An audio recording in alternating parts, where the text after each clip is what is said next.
Hello YouTubers, Rob here. I haven't spoken at you for a while. I hope you're all well. I'm down in my cellar. I don't get to do many brew days these days, but I'm going to be attempting today a old speckled hen, gluten-free. I've been on the gluten the last couple of days and it is showing. The wife was like, Rob, what the heck are the man boobs? Now I pointed these out, you're not going to be able to take your eyes off them, so apologies in advance.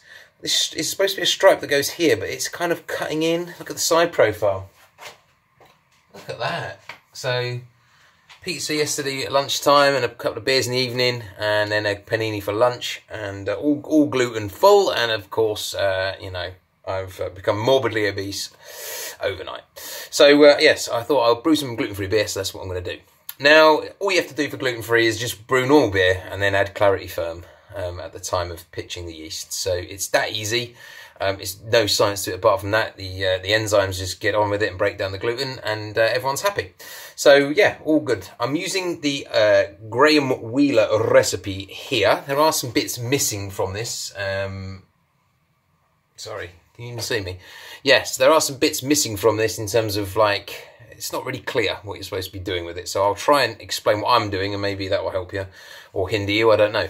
So I'll read out the recipe. I'm not sure if I should or not, but I will do it anyway. Pale malt Maris Otter 3780. We've got crystal malt 380. I use dark. It doesn't say what kind of crystal malt, and it's looking a bit like a stout, so I probably missed the colour a bit.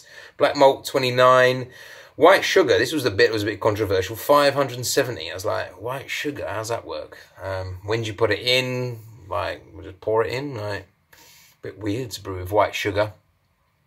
Looking as to why you might want to put white sugar in, that's kind of what you do when you're making like an extract, or, you know, you're doing a kit.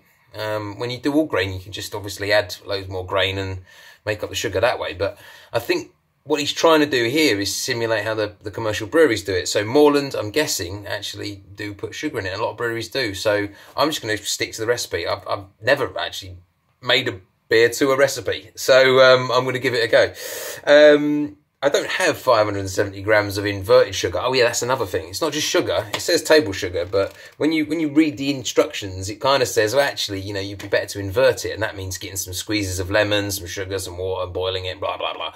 It takes forever. I'm not going to do that, quite simply. So I was like, well, what's inverted sugar? Belgian candy crystals are. I have some. They are about 2 years old.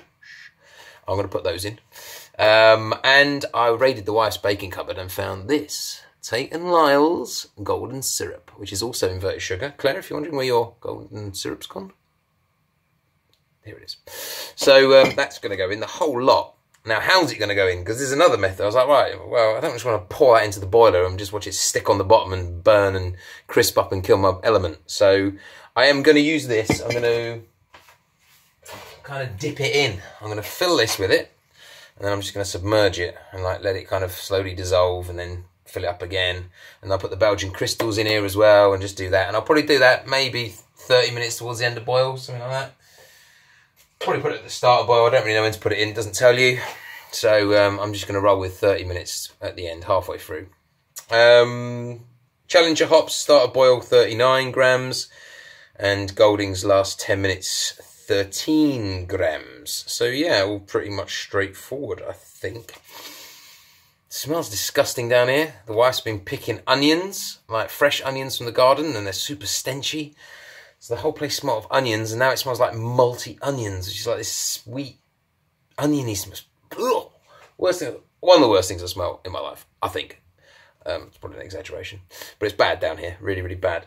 It's just going to get up to boil soon. What else is going on? What else do you have to think about? Yeah, yeast choice. Yeast choice. Doesn't tell you what yeast choice to have either. Googling it, I'll save you some time. They say Thames 1275, which is, I don't know, whoever makes that. Yeast, I think it is. I couldn't get hold of that. I didn't really try, to be honest. Failing that, a replacement is WPL, which I think is White Labs, WPL 023. Didn't bother with that. Or Mangrove's Burton Ale, which is the same thing, I think. And I didn't get all of that. I just went with standard SO4. I copped out completely, but there we go. So it's not going to probably taste like a speckled hen, but I'm going to brew it, and then I'll do another video where I'll crack open a old speckled hen gluten-free from the shop and versus my what's going to look like a stout, and we'll see how we get on with it. But yeah, everyone take care. It's a nice hot week coming up. Put some sun cream on.